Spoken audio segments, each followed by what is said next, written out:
Hi hello friends, welcome back to my channel Nims vlogs. எல்லோரும் எப்படி இருக்கீங்க? நாங்கள் ரொம்ப நல்லா இருக்கோம். நீங்களும் ஹாப்பியாக சூப்பராக இருப்பீங்கன்னு சொல்லி நினைக்கிறேன். அண்ட் இன்றைக்கி வந்து யூஸ்ஃபுல்லான ரொட்டீன் vlog கிடையாது, ரொம்ப யூஸ்ஃபுல்லான ஒரு டிப்ஸ் எல்லாமே வந்து இந்த வீடியோவில் ஷேர் பண்ணியிருக்கேன். கண்டிப்பாக உங்கள் எல்லாருக்கும் ரொம்ப யூஸ்ஃபுல்லாக இருக்கும். அதே மாதிரி வந்து உங்களோட வேலையை மிச்சப்படுத்துகிற மாதிரியும் இருக்கும். வீடியோவை ஸ்கிப் பண்ணாமல் பாருங்கள், ரொம்ப இன்ட்ரெஸ்டிங்காக இருக்கும். புதுசாக யாராவது நம்மளோட சேனலை பார்த்துட்ருக்கீங்க அப்படின்னா சப்ஸ்கிரைப் பண்ணி பக்கத்தில் இருக்க பெல் ஐக்கானை கிளிக் பண்ணிக்கோங்க. அப்போ தான் நான் போடுற வீடியோஸ் வந்து உங்களுக்கு ரெகுலராக நோட்டிஃபிகேஷனில் வரும். அண்ட் இவ்வளோ நாள் நீங்கள் நம்மளோட சேனலுக்கு கொடுக்குற சப்போர்ட்டுக்கு ரொம்ப நன்றிங்க. இதே மாதிரி தொடர்ந்து லவ் அண்ட் சப்போர்ட் கொடுத்துட்டே இருங்க. இப்போ வாங்க வீடியோக்குள்ளே போகலாம். ஃபஸ்ட்டு டிப் என்னென்னு வந்து பார்த்தீங்கன்னா, நமக்கு வந்து காலையில் நேரம் வந்து அவசரத்துக்கு வந்து ஒரு பொரியலுக்கோ இல்லை சட்னி அரைக்கிறதுக்கோ வந்து நிறைய யூஸ் ஆகிறது இந்த தேங்காய் தான். இந்த தேங்காய் வந்து ஈஸியாக ரொம்ப நாளைக்கு எப்படி ஃப்ரெஷ்ஷாக ஸ்டோர் பண்ணுறது அப்படின்றத பார்க்கலாங்க. எனக்கு வந்து ஒரு வாரத்துக்கு ஒரு தேங்காய் தான் வந்து செலவாகும். ஸோ அதனால் ஒரு தேங்காய் வந்து நான் வந்து எடுத்திருக்கேன். உங்ககிட்ட வந்து தேங்காய் திருவரை இந்த மாதிரி வந்து அருகாமனை இருக்குது அப்படின்னா அதில் நீங்கள் யூஸ் பண்ணிக்கோங்க. அப்படி இல்லைன்னா தேங்காய் திருவருக்கு ஏதாவது நீங்கள் இன்ஸ்ட்ருமெண்ட் ஏதாவது வச்சுருந்தீங்கன்னா அதை கூட நீங்கள் யூஸ் பண்ணிக்கலாம். பட் ஆனால் மிக்சர் ஜாரில் போட்டு அரைக்கிறது அந்தளவுக்கு வந்துட்டு பூ மாதிரி வந்து துருவாது. ஸோ இந்த மாதிரி நீங்கள் துருவிட்டிங்கன்னா பூ மாதிரி அழகாக வந்து துருவிடும். நல்லா துருவி வந்து எடுத்துக்கலாம். துருவினதுக்கப்புறமா நம்ம வீட்டில் வந்துட்டு ஐஸ் க்யூபெல்லாம் வந்துட்டு ரெடி பண்ணுவோம் இல்லையா, அந்த ட்ரே வந்து எடுத்துக்கோங்க. அந்த ட்ரேயில் வந்துட்டு இந்த தேங்காய் பூ வந்துட்டு எல்லா கம்பார்ட்மெண்ட்லேயும் நம்ம வந்து ஃபில் பண்ணிக்கலாம். ஸோ தேங்காய் ஸ்டோர் பண்ணுறதுல வந்து நிறைய மெத்தட் வந்து இருக்குங்க. ஒன்று வந்துட்டு அவிச்சு ஸ்டோர் பண்ணுவாங்க, இன்னொன்று வந்து தேங்காய் வந்து அப்படியே ஹீட் பண்ணிவிட்டு அதுக்கப்புறமா அதுலேருந்து சரட்டை எடுத்து அதுக்கப்புறமா தனியாக வந்து ஸ்டோர் பண்ணுவாங்க. ஸோ இந்த ரெண்டு மெத்தடுமே கொஞ்சம் வந்து வேலை அதிகமாக இருக்குது. ஈஸியாக இருக்க மெத்தட் வந்து பார்த்திங்கன்னா இதுதான். இது நம்ம ஈஸியாகவும் குயிக்காகவும் வேலை முடிஞ்சிடும், ரொம்ப நாளைக்கு வந்து ஸ்டோர் பண்ணிக்கலாம். இந்த மாதிரி நல்லா ஃபில் பண்ணதுக்கப்புறமா ஒரு ஸ்பூன் வச்சு நல்லா வந்து அமர்த்தி விட்டுக்கோங்க. அப்போ தான் கரெக்டான ஒரு ஷேப்புக்கு வந்து கிடைக்கும். இது ஒரு 24 hours வந்து நம்ம ஃப்ரீசரில் வந்து வச்சிடலாங்க. ஃப்ரீசரில் வைக்கும்போது மேலே ஏதாவது போட்டு கவர் பண்ணி கூட வச்சுக்கோங்க. பட் நான் அப்படியே தான் வந்து வச்சுருந்தேன். ஏன்னா வந்து தண்ணி ஏதாவது மேலே விழுகாமல் இருக்கிறது, அதுக்கு தான் வந்து சொல்கிறேன். நல்லா இந்த மாதிரி 24 hours அப்புறமா வந்துட்டு எடுத்து பார்த்தீங்க அப்படின்னா நல்லா வந்து ஃப்ரீஸ் ஆகிருக்கும் தேங்காய். இதை எடுத்து நல்லா வந்துட்டு ஒரு ஏர்டைட்டான பாக்ஸில் ஸ்டோர் பண்ணிட்டீங்க அப்படின்னா ஒரு 15 days வரைக்கும் கெட்டு போகாமல் இருக்குங்க. நான் ரெகுலராக இந்த மாதிரி தான் வந்து யூஸ் பண்ணியிருக்கேன். ஏன்னா காலையில் அவசரத்துக்கு வந்து நம்ம ஒரு சின்ன பொரியலுக்குலாம் கூட உட்காந்து செரவிக்கிட்டு இருக்கணும். அதுக்கு இந்த மாதிரி வந்து நம்ம ரெடி பண்ணி வச்சுட்டோம்னா ஒரு க்யூப் எடுத்து போட்டால் கூட ஒரு பொரியலுக்கு வந்து கரெக்டாக இருக்கும். குழம்புனா ஒரு 2-3 க்யூப் எடுத்துகிட்டு நம்ம வந்து வதக்கி அரைச்சிக்கலாம். ரொம்ப வேலையும் ஈஸி, அழகாக வந்து க்யூபாக வந்து கிடச்சிக்கும். இது 15 நாள் வரைக்கும் தான் நான் வச்சு யூஸ் பண்ணியிருக்கேங்க. பட் அதுக்கு மேலே கூட இது ஃப்ரெஷ்ஷாக தான் வந்துட்டு இருக்கும். நீங்கள் வந்து எடுக்கும் போது வந்து பார்த்தீங்கன்னா ஒரு க்யூப் 2 க்யூப் அளவாக எடுத்துகிட்டு மீதியை வந்து ஃப்ரிட்ஜில் வச்சுருங்க. ஒரு வாட்டியும் நீங்கள் டப்பாவோடு எடுத்து வச்சு யூஸ் பண்ண வேண்டிய அவசியம் கிடையாதுங்க. ஸோ இது ரொம்ப யூஸ்ஃபுல்லாக இருக்கும். கண்டிப்பாக வந்து ட்ரை பண்ணி பாருங்கள். நெக்ஸ்ட் டிப் என்னன்னு வந்து பார்க்கலாம். காலையில் நேரம் நம்ம வந்துட்டு பூண்டு, அதுக்கப்புறமா இந்த சின்ன வெங்காயம் இது உரிக்கிறது தான் பெரிய மண்டவலி பிடிச்ச வேலை. அதுவும் இல்லாமல் இந்த புளிக்குழம்பு காரக்குழம்புலாம் வைக்கிற அன்றைக்கி தான் வந்துட்டு இது நிறைய உரிக்க வேண்டியது வரும். ஒரு சில டைம் நம்ம முந்தின நாளே உரிச்சு வச்சிரும். ஒரு சில நேரம் வந்து நமக்கு வந்து வேலையாக இருக்கும், டயர்டாக இருக்கும் அப்படின்றதுனால நம்ம உரிக்காமல் விட்டுருவோம். காலையில் நேரம் உட்காந்து அதை அவசரத்தில் உரிச்சிட்டு கிடப்போம். அந்த மாதிரி வந்துட்டு கஷ்டப்பட்டு உரிக்காமல் ஈஸியாக எப்படி உரிக்கிறதுன்னு சொல்லிட்டு பார்க்கலாம். ஃபஸ்ட்டு ஒரு பூண்டு கட்டி வந்து எடுத்திருக்கேன். அதுலேருந்து ஒரு பல்லாக வந்து தனியாக எடுத்து வச்சுக்கோங்க. பூண்டு பல்லை இந்த மாதிரி எடுத்ததுக்கப்புறமா கொஞ்சம் வந்து தண்ணியை வந்து ஹீட் பண்ணி வச்சுக்கோங்க. ரொம்ப கொதிக்கணும்னு அவசியம் இல்லை. ஓரளவுக்கு வந்துட்டு ஹீட்டாக இருக்க தண்ணியை வந்துட்டு எடுத்துகிட்டு அதுக்குள்ளே வந்து இந்த பூண்டெல்லாம் வந்து ஆட் பண்ணிக்கலாம். கரெக்டாக ஒரு நிமிஷத்தில் வந்துட்டு எடுத்துருங்க. ஏன்னா ரொம்ப நேரம் நீங்கள் பூண்டு அதுக்குள்ளே விட்டுட்டீங்க அப்படின்னா பூண்டோட எசன்ஸ் எல்லாம் வந்துட்டு அதுக்குள்ளே இறங்க ஆரம்பிச்சிடும்.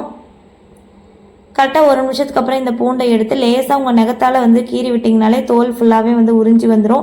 உங்ககிட்ட நகம் இல்லை அப்படின்னா லைட்டாக வந்து கத்தியால் நீங்கள் மேலாப்பில் கீறி விட்டால் கூட ஃபுல் தோலுமே வந்து உறிஞ்சி வந்துடும். இது ரொம்ப வேலை ஈஸி.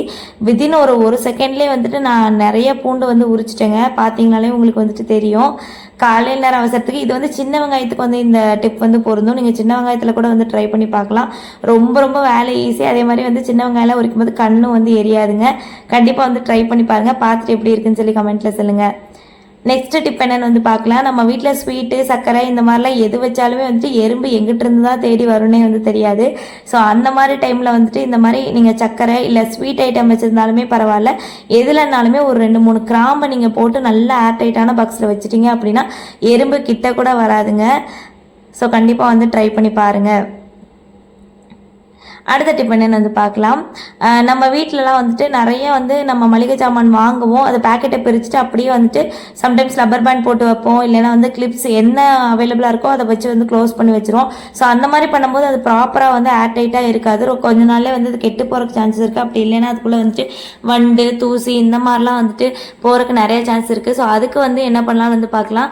கத்தி இந்த மாதிரி நல்லா வந்து ஹீட் பண்ணிக்கோங்க. ஹீட் பண்ணிவிட்டு நம்ம எந்த பேக்கெட் பிரிச்சிருக்கோ அதை வந்துட்டு இந்த மாதிரி ஒரு ஃப்ளாட்டான சர்ஃபேஸில் வந்துட்டு போட்டுட்டு நம்ம ஹீட் பண்ண இடத்த வந்து அந்த பேக்கெட்டில் வந்துட்டு வச்சுட்டிங்க அப்படின்னா அது நல்லா வந்து சீல் ஆயிரும்.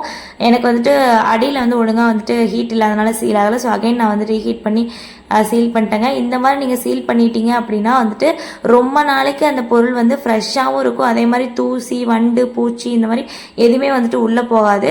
நீங்கள் அகைன் எடுத்துகிட்டு பிரிச்சுட்டு வேறு டப்பாவில் கொட்டி வச்சுட்டு அகைன் கூட நீங்கள் வந்து சீல் பண்ணி வச்சுக்கலாம். இது கடையில் பேக்கெட் பண்ணுற மாதிரியே வந்துட்டு இருக்குங்க. கண்டிப்பாக இந்த டிப் வந்து உங்களுக்கு ரொம்ப ரொம்ப யூஸ்ஃபுல்லாக இருக்கும். ட்ரை பண்ணி பாருங்கள். அடுத்த டிப் என்னென்னு வந்து பார்க்கலாம். நம்ம வந்துட்டு நிறையா பேர் நம்ம வீட்டில் வந்துட்டு முதல்ல நம்ம சாப்பாட்டில் ஒதுக்குற விஷயம்னு வந்து பார்த்திங்கன்னா கருவேப்பிலை கீரை இது மட்டும்தாங்க. ஸோ இதை வந்துட்டு குழந்தைங்களுக்கோ இல்லை வந்துட்டு ஒதுக்குறவங்களுக்கோ வந்துட்டு எப்படி வந்து அவங்க வயிற்றுக்குள்ளே திணிக்கலாம் அப்படின்றத இந்த டிப்பில் வந்து பார்க்கலாம். இந்த பொடி வந்து பார்த்திங்கன்னா முருங்கைக்கீரை பொடி வீட்டில் ரெடி பண்ணுதுங்க. முருங்கைக்கீரையை நல்லா வாஷ் பண்ணிவிட்டு ஒரு 2 நாள் வெயிலில் காய வச்சிட்டிங்க அப்படின்னா மொறுன்னு ஆயிடுங்க. அதுக்கப்புறம் மிக்சர் ஜாரில் மாற்றிட்டு பொடி மாதிரி அரைச்சி வச்சுருக்கேங்க. அதை வந்துட்டு நம்ம ரெகுலராக யூஸ் பண்ணுற கல்லுப்பு கூட மிக்ஸ் பண்ணிட்டு இந்த மாதிரி பெரட்டி விட்டுக்கோங்க. அடுப்பு ஆன்லாம் பண்ணலங்க, சும்மா அந்த கடாய் வந்து பெருசாக இருக்கனால அதில் போட்டு பெரட்டிட்டு இருக்கேன் நான். இதை நீங்கள் எவ்வளோ உப்பு உங்கள் ஜாடியில் இருக்கோ அவ்வளோ உப்புக்கும் நீங்கள் வந்து ரெடி பண்ணிக்கலாம். எனக்கு உப்பு குவான்டிட்டி கம்மியாக இருந்ததுனால நான் பொடி வந்து கொஞ்சமாக போட்டிருக்கேங்க. இது வந்து இன்ஸ்டாகிராமில் இது ஒரு பிஸ்னஸாகவே எடுத்து பண்ணிகிட்ருக்காங்க. இதே மாதிரி கருவேப்பிலை உப்பு நிறைய வந்துட்டு உப்பெல்லாம் வந்து ரெடி பண்ணிகிட்ருக்காங்க. ஸோ இந்த மாதிரி நீங்கள் உப்பில் போட்டு ரெகுலராக குழம்பு பொரியலுக்கெல்லாம் யூஸ் பண்ணும்போது டைரெக்டாகவே அதோட சத்துக்கெல்லாம் நம்ம வயிற்றுக்குள்ளே போகுதுங்க. ஸோ கண்டிப்பாக இந்த ட்ரிப் வந்துட்டு ரொம்ப ரொம்ப யூஸ்ஃபுல்லாக இருக்கும். ட்ரை பண்ணி பாருங்கள். இதனால் வந்து டேஸ்ட்டோ இல்லை வந்துட்டு வேறு எதுவுமே வந்துட்டு மாறாதுங்க குழம்புல. நான் இப்போ வந்து யூஸ் பண்ணிட்டு தான் இருக்கேன். என்னோட குழம்பு வந்து எந்த டேஸ்ட்டில் இருக்கோ அதே டேஸ்ட்டில் வந்துட்டு இருக்குது. இதனால் எந்த டேஸ்ட்டுமே வந்துட்டு மாறல. ரொம்ப நாளைக்கு உப்பு நல்லாவும் இருக்கும். ட்ரை பண்ணி பாருங்கள். இந்த பருப்பெல்லாம் வாங்கி ஸ்டோர் பண்ணும்போது அதில் இருக்க பெரிய பிரச்சனையே கொஞ்ச நாள்லேயே வந்துட்டு செல்லு பூச்சி வண்டு அது இதுன்னு சொல்லிட்டு ஏதோ ஒரு பூச்சி அதுக்குள்ளே வந்துடும். அது எவ்வளோதான் நம்ம டைட்டாக வச்சுருக்காலுமே வந்துட்டு உள்ளே எப்படி தான் போகுதுன்னே தெரியாது. ஸோ அது வந்துட்டு வராமல் இருக்கிறதுக்கு நீங்கள் என்ன பருப்பு வச்சுருந்தாலும் சரி அது கூட 2 வரமிளகாய் போட்டு நல்லா இந்த மாதிரி மிக்ஸ் பண்ணி விட்டுட்டீங்க அப்படின்னா எத்தனை நாள் ஆனாலுமே வந்துட்டு அதுக்குள்ளே வந்துட்டு வண்டு செல்லு பூச்சி எதுவுமே வந்துட்டு வராது. இது வந்து பச்சைப்பயிறு தட்டைப்பயிறு பாசிப்பருப்பு இது எல்லாத்துக்குமே நீங்கள் வந்து யூஸ் பண்ணிக்கலாம். என்கிட்ட அதெல்லாம் இன்றைக்கி இல்லை. வெறும் துவரம்பருப்பு உளுந்து மட்டும் தான் இருந்ததுனால நான் அதை மட்டும் வச்சு சொல்லி காமிச்சிருக்கேங்க. கண்டிப்பாக நீங்கள் வந்து ட்ரை பண்ணி பாருங்கள். எவ்வளோ நாள் ஆனாலும் எதுவுமே வந்துட்டு வராது. நல்லா ஃப்ரெஷ்ஷாகவும் வந்துட்டு இருக்கும். ட்ரை பண்ணி பாருங்கள். நெக்ஸ்ட் டிப் என்னென்னு வந்து பார்க்கலாம். வீட்டில் தக்காளின்னு வாங்கி வச்சாலே வந்துட்டு அது வெளியில் இருந்தாலும் சரி ஃப்ரிட்ஜில் வச்சாலும் சரி நம்ம நிறைய குவான்டிட்டி வாங்கி ஸ்டோர் பண்ணும்போது கொஞ்ச நாள்லேயே வந்துட்டு அதோட தோல்லாம் சுருங்கிட்டு ஒரு மாதிரி அழுகிற ஸ்டேஜுக்கு வந்துட்டு வரும். ரொம்ப நாளைக்கு தக்காளி எப்படி ஸ்டோர் பண்ணலான்னு வந்து பார்த்தீங்கன்னா தக்காளி வாங்கிட்டு வந்தோடனே நல்லா வாஷ் பண்ணிவிட்டு ஃபேன் காற்றுக்கடியில் ஆற வச்சுருங்க. அதுக்கப்புறமா நீங்கள் வந்துட்டு எந்த ட்ரேயில் வந்துட்டு தக்காளியை ஸ்டோர் பண்ண போகிறீங்களோ அதில் வந்துட்டு ஒரு டிஷ்யூ பேப்பரோ இல்லை ஏதோ ஒரு பேப்பரோ வந்துட்டு வச்சுக்கோங்க. அதில் வந்துட்டு தக்காளியோட கண் இருக்குது பாருங்கள், அதோட அடிப்பகுதி அது கீழ்ப்பகுதியை பார்க்குற மாதிரி வந்துட்டு எல்லா தக்காளியும் ஸ்டோர் பண்ணிட்டீங்க அப்படின்னா ரொம்ப நாளைக்கு வந்துட்டு அது வந்துட்டு நல்லா ஃப்ரெஷ்ஷாகவே வந்துட்டு இருக்கும். அதே மாதிரி இந்த நீங்கள் அடிக்கண்ணு வைக்கும் போது இப்படி வச்சாலும் வந்துட்டு நல்லாயிருக்கும். அதே மாதிரி கொஞ்சம் டைம் இருக்குது அப்படின்னா அந்த கண்ணு பகுதியில் கொஞ்சமாக வந்துட்டு ஆயில் அப்ளை பண்ணிவிட்டு வச்சுருங்க. அந்த மாதிரி வச்சிங்கன்னா கூட ரொம்ப நாளைக்கு வந்து ஸ்டோராக இருக்கும். ஸோ தக்காளி இந்த 2 மாதிரி விதத்தில் ஸ்டோர் பண்ணாலுமே வந்துட்டு ரொம்ப நாளைக்கு வந்துட்டு கெட்டு போகாமல் இருக்கும். மேக்ஸிமம் ஒரு 15 நாளைக்கு தக்காளி நல்லாயிருக்கும். வெளியில் வச்சுருந்தா கூட ஃப்ரிட்ஜில் வச்சிங்கன்னா 1 மாதம் வரைக்கும் கூட கெட்டு போகாமல் இருக்கும். ட்ரை பண்ணி பாருங்கள். தக்காளி வந்து கம்மி விலைக்கு விற்கும் போது நிறையா வாங்கி ஸ்டோர் பண்ணும்போது இந்த மாதிரி பிரச்சனைலாம் வரும். ஸோ அந்த மாதிரி டைமில் இந்த மாதிரி செஞ்சு வச்சிட்டிங்க அப்படின்னா ரொம்ப ரொம்ப வேலையும் மிச்சம், பொருளும் வேஸ்ட் ஆகாதுங்க. நெக்ஸ்ட் டிப் என்னன்னு வந்து பார்க்கலாம். நம்ம வீட்டில் நம்ம உப்பு ஜாடியில் உப்பு போட்டு கொஞ்ச நாள் வந்துட்டு ஆனதுக்கப்புறமா அடியில் வந்து தண்ணி விட்டு உப்பு வந்துட்டு ஈரமாயிரும், தண்ணியாக இருக்கும். ஸோ அந்த உப்பை வந்து யூஸ் பண்ணலாமா வேண்டாமான்னு சொல்லிட்டு கன்ஃபியூஷனில் நம்ம வந்து கீழே கொட்டிட்டு கழுவிட்டு வேறு உப்பு வந்து ஃபில் பண்ணிடுவோம். ஸோ அந்த மாதிரி ஆகாமல் இருக்கிறதுக்கு நம்ம உப்பு ஜாடியில் வந்துட்டு கொஞ்சமாக சாப்பாட்டு அரிசியை போட்டுட்டு அதுக்கு மேலே நம்ம உப்பை போட்டு ஃபில் பண்ணிட்டோம் அப்படின்னா உப்புலேருந்து விடுற தண்ணி எல்லாமே இந்த சாப்பாட்டு அரிசி வந்து அப்சர்வ் பண்ணிக்கோங்க. ரொம்ப நாளைக்கு வந்து உப்பு நல்லாயிருக்கும். ட்ரை பண்ணி பாருங்கள். அடுத்த டிப் என்னன்னு வந்து பார்த்தீங்கன்னா, எல்லார் வீட்லேயுமே மோஸ்ட்லி காலையில் சாயந்தரம் போடுறது ஒன்றுனா டீ தான் வந்துட்டு. அந்த டீ வந்துட்டு எல்லா நாளும் நம்மளால டேஸ்ட்டாக போட முடியாது. ஒரு நாள் நல்லாயிருக்கும், ஒரு நாள் நல்லா இல்லாமல் இருக்கும். ஸோ அந்த மாதிரியெல்லாம் இல்லாமல் எல்லா நாளுமே வந்துட்டு ரொம்ப ரொம்ப டேஸ்ட்டாக டீ எப்படி போடுறதுன்னு சொல்லி பார்க்கலாங்க.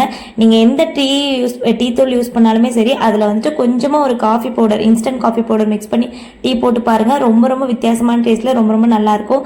ஏன்னா கடையிலலாம் கிடைக்கிற டீயில் வந்துட்டு இந்த மாதிரி தாங்க மிக்ஸ் பண்ணி போடுறாங்க. ஒரு 1/4 கிலோ அளவு டீ தூளுக்கு 1 table spoon instant coffee powder mix பண்ணிட்டீங்கன்னா சரியாக இருக்குங்க. என்கிட்ட டீ தூள் கம்மியாக இருந்ததுனால நான் கொஞ்சமாக தான் மிக்ஸ் பண்ணியிருக்கேன். இதனால் நிறம், சுவை, மனம் எதுவுமே வந்துட்டு மாறாது. அதே மாதிரி நீங்கள் டீ குடிக்கும்போது அந்த காஃபியோட ஃப்ளேவரோ டேஸ்ட்டோ எதுவுமே வந்துட்டு வராது. நார்மல் டீ தூளோட டேஸ்ட் தான் வந்துட்டு வரும். அதே மாதிரி வித்தியாசமாகவும் இருக்கும், ரொம்ப நல்லாயிருக்கும். எங்கள் வீட்டில் ரெகுலராக இந்த மாதிரி தாங்க பண்ணிகிட்ருக்கோம். கண்டிப்பாக நீங்களும் ட்ரை பண்ணி பாருங்கள். இவ்வளோ நேரம் நம்மளோட வீடியோவை பொறுமையாக பார்த்ததுக்கு ரொம்ப ரொம்ப நன்றிங்க. இதே மாதிரி யூஸ்ஃபுல்லான இன்ட்ரெஸ்டிங்கான வேறு ஒரு வீடியோவில் பார்க்கலாம். அது வரைக்கும் தேங்க்ஸ் ஃபார் வாட்சிங். Bye bye.